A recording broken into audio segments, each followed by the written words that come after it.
So I'm going to be answering a few questions that students have had in my classes on chapters 1 and 2 of Siddhartha. The first chapter is called The Brahmin's Son.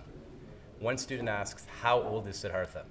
Well, although it doesn't say in the text, the book says, as he played his boys' games, but it also says that he's been training in debate and other things.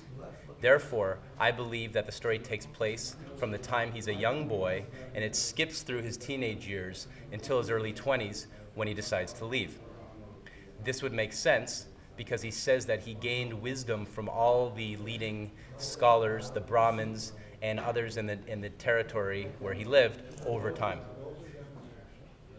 Second question, when does the story take place and where? Well, it takes place in ancient India, sometime between 400 and 700 BC.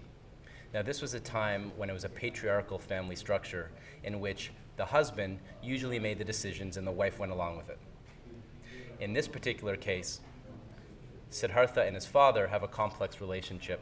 Why is Siddhartha's dad so against him leaving the house? Well, I'll give you 4 pages where it discusses that, 4, 10, 11, and 12. Now, like most father-son relationships that I know, it's a complex relationship. At the first, when he hears on page 4 that his son is going to leave, he's in shock and he's silent. And I think if you read between the lines, he's trying to absorb that his son is about to leave the father's business. And the father's business in this case happens to be religious. And because Siddhartha showed so much promise and so much wisdom, the father is a little heartbroken that his son would decide to go on a different path. We then find out on page 10 that it gave him displeasure, that the father's visibly angry that his son's moving in a different direction than he had thought. Again, the complexity, because there's so many emotions within this father-son relationship. On page 11, Siddhartha says, I will die. I don't think he means I will die as a student thought he'll die if he leaves. I think it's a sense of he feels that he's leaving this life. In the ordinary world, in the heroic journey, the first stage, this life is behind him, and now he's on to the next phase in his life. So it's kind of a death of what he knows and of uncertainty that will be ahead.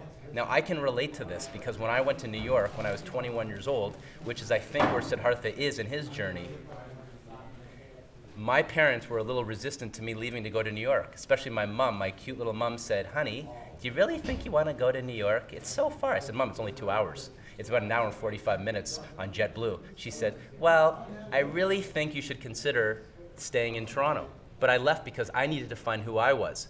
Now, I ended up coming full circle. As Gandhi said, I came so far only to return home in Toronto. But I needed to go on my own journey to find out who I was on my own independently, like many young people do, like Siddhartha.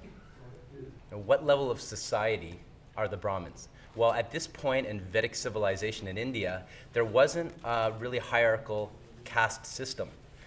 Most people were treated with respect. In this case, the Brahmin sect they were some of the earliest Indians who were priests, business owners, warriors, and landowners.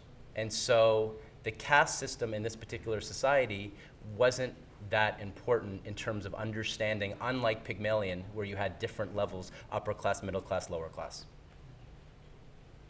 Now, why was Siddhartha unhappy with his life? What was he missing? Well, I think he felt that he looked around him and saw the wise men or his mentors who were still seeking or searching, and they had an insatiable hunger to learn more. And he thought, if they're unhappy with their journey, I'm no different than them. So I need to go out on my own and find out who I am on my own. I don't want to follow what my father's particular journey is, nor do I want to follow what the Samana's journey is. Now, a student wrote, I wonder why Siddhartha wants to go on his journey so badly that he's willing to die.